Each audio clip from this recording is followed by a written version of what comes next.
be the kind of like, even I jokingly refer to it as a hot water drill. I just really though is go back and play that, and then either do it with strikes or not with strikes, and then try to force them to put their hands to the ground.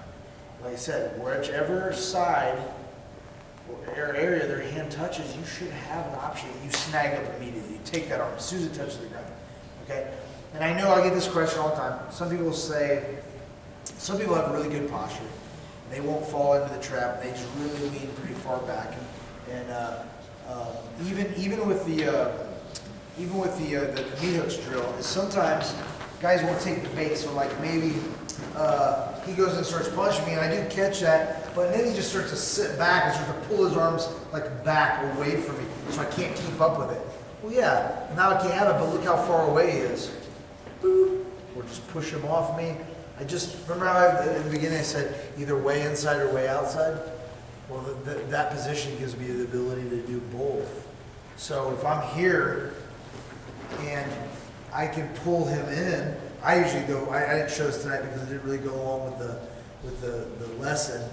But I usually don't go to the triangle from here. When I get here, I almost always go to the omoplata position. But that doesn't really go through what we're working. It's a little harder. So when he starts trying to hit me, he's swinging. I almost always put this over the top and then come up for a shoulder lock or make him roll. That's usually the better one that I pick. But it doesn't really go along with our choke segment. So, but if you see, I pulled him in that time. If he went to try to stand up, then it's way outside because I kick him away from me. If he was a jerk and he knew what I was going to do, stay on his knees, and he just tried to pull back and pull away from me, well then look. Way inside or way outside. Okay? So that's why I was kind of showing that. And I want you guys again to understand that I talk about that seatbelt position of chokes because we can get that from all over the place. And get those different chokes. And the reason why I chose chokes, guys, is that even if you only take a little bit away from jiu-jitsu, the submissions are powerful as far as like being in a negotiating position, being able to incapacitate someone if they're doing something they shouldn't be doing. And I know we get to a tough line because I have a lot of police officers that train at my academy, and it kind of stinks because there's so many academies, and you would know that it stinks because there's so many awesome things that they aren't allowed to do that would really assist their job. Carotid restraint, I think, is one of the best things. In most departments, you can't even use it because they're so scared of a lawsuit. And the reason why it's so good and why I focus on chokes is because sometimes you're going against a big, strong person or a flexible person or whatever, and you might try to arm lock them, but you can't even straighten their arm because they're so strong. Or there's some moves that you can't do just because the person is strong. But the thing is even a big, strong guy that has a strong neck, that doesn't stop a carotid choke. So chokes work, across the board, no matter how big, no matter how small. Of course, you still have to have proper technique and you have to be able to get in there. But that's why I really want to focus on that, because if you can only take a little bit away from the seminar, I want you guys to take some of those chokes with you because those are very powerful and they work. But again, I can't emphasize enough to be safe with them. And like if you're doing it with your friends and you're training, try to get better, know the limitations, respect the tap, always respect the tap. If your partner taps, you let go immediately, okay? It's not something to play around with and play the choke out game. That's not even something to play with because someone can get hurt and you might not let go at the right time. So it's very important to respect the tap. Or if you feel like, man, I've had this on a little while, they haven't tapped yet, you gotta let go. I was just telling the story the other day, or maybe it was even here, I don't even know, but I had a couple of MMA fighters who came in and trained with me, and I showed them that head and arm choke, and one of them was watching, and I'm doing it to the other one, and I got in there pretty tight, and I just put it on. I'd only been on like 2-3 seconds, and I'm like, and these guys kind of seemed a little arrogant, and I was kind of like, this guy's trying to show me up here. I'm like, this thing's tight, there's no way. I'm like, why is he not tapping? And then that's why, because he went out. He went out in like 3 seconds, and I let go, and he started like shaking a little bit, like doing that, and then we woke up, he's like, he didn't even know what happened, didn't even know where he was. So it's like one of those things where like you put it on and they don't tap and it's on, let go, because it's pretty serious. So, that was a lot of information, guys. So like again, a little reiteration, we worked a lot on the top. And we could go into all kinds of even more, like from that, we didn't do a lot with the striking. but doing takedowns off of as a defensive measure against strikes, or you can even be offensive. Remember, we worked those strikes in the first session off of him throwing a punch at me, you know what I mean, and us coming in. That has nothing to do with us, throwing one over the top and then shooting him for a takedown. You know what I mean? Like we can be proactive with our strikes to take down versus waiting and eating one. You know what I mean? But there's only so much you can cover. So I just thought, hey, let's play a little bit more air on the side of defensive. And then when we got to top, we worked on some of the chokes, taking the back and then in the mount position. In the second session, we started working on the bottom if you either get stuck in mount or the guard position. But before we wrap up, I want to see if there's any questions. I know this is the only downside of Q&A is that if you don't have any Q's, I can't have any A's. So I will say that. I know it's yes, perfect. Like triangles, some people have really short legs and they can't get the full bites, especially like kids or going with adults. So is there another way for them to get that? Perfect. I was hoping this would come up. So we talked about this. Yes. Okay. So I always give credit where it's due. I bring in guys all the time for my guys for seminar, just like what you guys are doing now.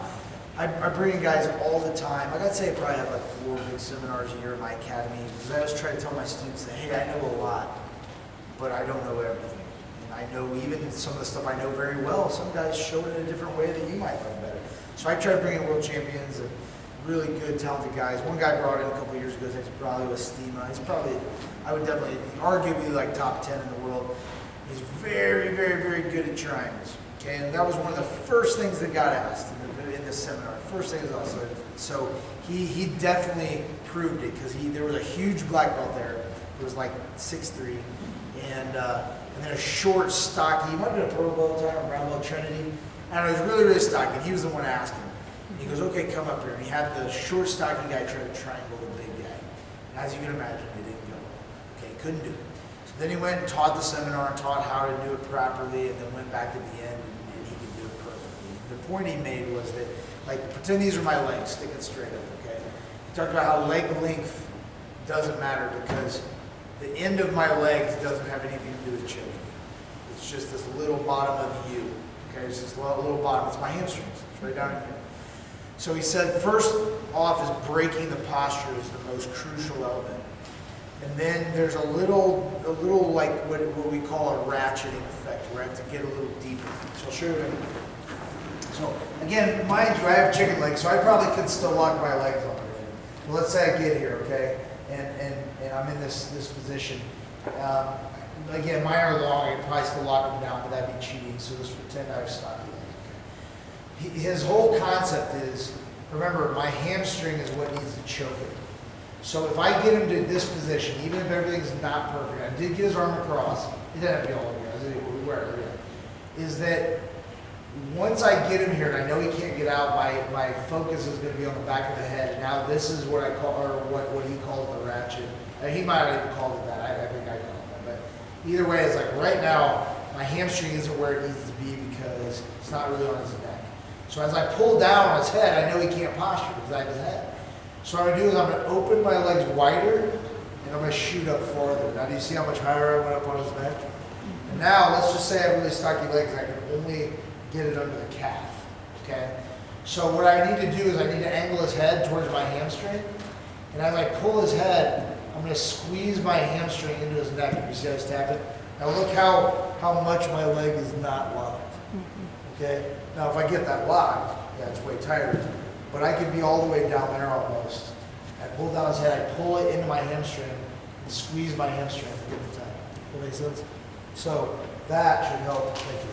That should help against, like if you're a stocky leg person, is you hold the head and you do that little ratchet where I'm like this, and I'm going to open my legs and go a little higher, a little deeper. And then I just kind of turn his head just slightly so that his neck is flush on my hamstring. The choke is there. I will tell you what, that was one of the most brutal seminars ever. Kind of like Tommy might feel right now. But he used me the whole time, and I almost passed out so many times during that seminar because his hamstring was like a fist. It's like one of the best triangles in the world, and it felt like a fist was punching me in the neck every time. That was awful. So I've taken my loss. What other question? Escapes From what? From the triangle? Yes. Depends though.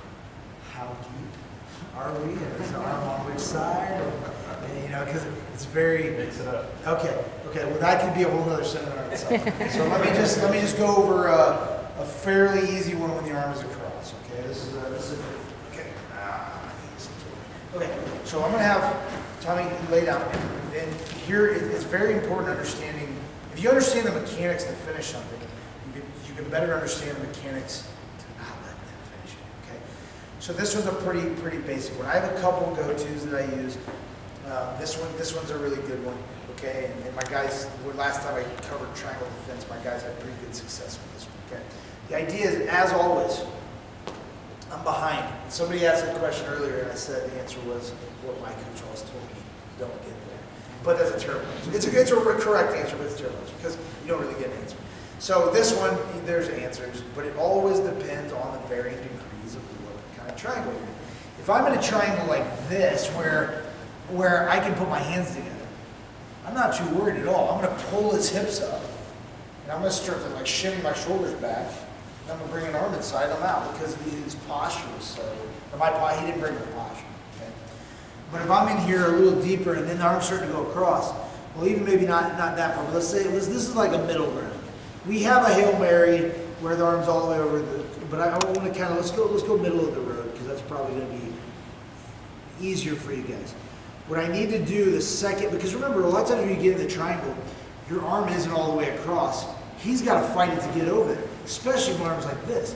When he starts to lift his hips to pull my arm across, I'm gonna jump up to it. I'm gonna jump up to my fist. So if you don't have a gi on, you kind of grab his trap and put your knuckles on the ground, or you might grab the material. Okay? So he's thinking, man, I got this angle, I got the triangle, this is awesome. I still have his arm across, even though it's up here. I don't want it down here. Here's where. Okay? Well, I don't want it there, but I'm saying like this is going to be the best I can do. So what I'm going to do is I'm going to jump up and put my same side knee next to his rib cage, and this hand is going to grab the other side. I can't remember who explained this the best that I've heard someone explain. I think maybe it was Henry Higgins, but he talked about where we want his hips. We look at his, can you lay right down for 1 second? Is like kind of his suprasternal notch right here, like right in the middle of his collarbone. That is a crosshair, okay? So that's our target. It's a crosshair. His neck, and right here is a crosshair. I want to put his hips right on that line. It's a magic line. And why is it magic? Because when his hips get to there, his legs can't stay closed. It's very difficult. Okay, so he's got my arm. He's giving me a little fight. Go ahead and give me a little fight, okay? All right, so I'm going to come up and I'm going to put my knee right here, okay? This arm is going to grab his hip so that if I start to walk around him, he can't follow me. I'm pulling his hip that way with my hand. So I'm pulling this way, and I'm walking around. So when I go around, I'm going to pull. Watch this magic thing about his legs. Bing! Went right open. Pull my arm out, and I'm out. Okay? But be careful, because some guys will try to pull a plot of you here. So I can't let him take my arm and go this way. The second it breaks open, I got to pull my arm out. Okay? Absolutely. I want you guys to think, oh, Doug's got short legs. God showed me a bunch of hogwash. So he got me here. Oh man, those are bigger legs. Okay, so he's starting to fight my arm. Okay, boom, pull it across. Okay, I'm gonna come up. I'm gonna pull his hips. Okay, if I get to here, even if he's pulling my arm across still, I just want to make sure that he can't move very much. Now watch. So this hand is important. Okay, this hand, grabbing as much around his hip as I can, so I can pull his hip this way. And now as I walk and put his legs, oh wow, magic. Okay. Now what's cool about that is, if I can jump up and just get right into that position really fast, we weren't doing much. So I don't want to mislead you and be like, oh, it's just going to be that easy. He's not going to finagle and move around. He is, but if I jump right up to that and grab that position and lock, I'm going to hold for a second. He's going to be shaking me, trying to pull my arm across, and I'm going to slowly inch. And then all of a sudden, like I said, you'll feel it. As soon as the hips cross that neckline, the legs have to pop open. It's such a cool thing.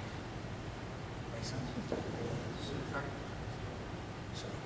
So make sure, one really quick thing, make sure one more time, because I want to make sure the hand is right. I don't want to mislead you here. This is one where he gets me inside and while he's fighting my arm, my goal always, I didn't say anything about this, but this is really important. If I can get my other hand in the mix to hold my arm in place for a second, it's super ideal. Okay, I want to try to push my arm back as he's trying to pull it across. So then it's on my terms. So when I decide to jump up for this, now when he tries to pull my arm across, can't because it's attached to something. Okay, I got his hips. I start to walk and pull. Yes, comes right out. I think that's probably one of the better middle of the ground ones. The middle of the road ones where you're not super early on your defense or you're not super late. That's kind of right in the middle. Cool. That's a great question. What else? I have a question. It doesn't really pertain to anything that was shown tonight. And it's actually something I've been playing with a little bit. Can I use your word? And it's not, I guess it's not really anything that I need as far as like dissecting the move or anything. I just want to know when I get into a certain position what I should expect if somebody starts to counter or if there's even a counter at a particular point. So I'm in a half guard, like kind of like a knee shield position. I'm really not, dedicated to the knee shield. I'm really using this to set up my moves so I can punch back, create space. I'm coming over to work with knee bar. So I come underneath and I shoot here. At this point, when I get here, what kind of opposition should I expect from there? I'll give you a better way. Okay. Okay, because, the way I need to give you a better way is because guys who are your size are going to be able to stay on that knee pretty well. Okay. I'm going to give you a better way. Like stay heavy on is what you mean? Yes. Okay. You're going to have a hard time pulling that out. So let me turn on. Guys, this is a little more advanced. Don't answer this question, though. I know some of you guys are probably, shut up, Kyle, it's ice cream time. Bear with me for a second. Bear with me for a second. Yeah. So, guys go for this on me all the time, and I'll tell you what they do right and what they do wrong. Okay, number one is they don't grab the right part of the leg. You see guys go for the knee bar, but when they kind of come up, let me say I'm under this, they'll try to get this and they'll just try to pull it out, okay? What is easier than me turning my back to him? I mean, I still want to kind of turn my back to him a little bit, but I'd like him to get going that way. So whether I have the collar, whatever I have, I might try to like knock him over this way so that when his weight comes back, he starts to slowly come back. I'm going to fish under and push his arm away. Okay. See that? Yep. Now from here, as I come around, I don't want to go just like this. I want to go to his heel. Because see, if I pull up your leg, Tommy, and just stay heavy, like don't let me knock you over or anything. It's easy for him to stay inside. Okay, stay and crunch me and start working towards my back. But if instead of going for his leg, I go for his heel, you can't stop that. Yeah. Now I'm not going to stay here. I'm going to roll, of course. Right. But you see, when I go for the heel, Yeah. he can't stop it. Okay. Okay. Yeah. So let's look at it. Just slow. Okay. So I'm going to try to act like I'm going to kind of scissor sweep. Go, when he comes back, I'm going to fish. Boom. Yeah, don't put it up. Don't get it. One time his weight there. See how I'm this and this. Now I'm going to scoop, catch his heel, and pull his heel out and find it. Okay. Okay. That's going to serve you a little better.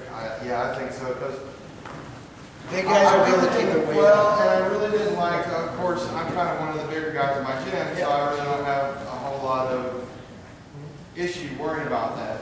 So I can usually like bump back to get him to come back into more in a little bit of space to shoot there, but I like that a lot better. Yeah, I got a Brazilian guy in my academy, junior, and his knee bar, he got really good knee bars, so I have to stay super heavy because he like tries to scoop, like go around the back of the knee, Yeah. and usually that doesn't get the weight off like Okay. the heel. Right. Great question.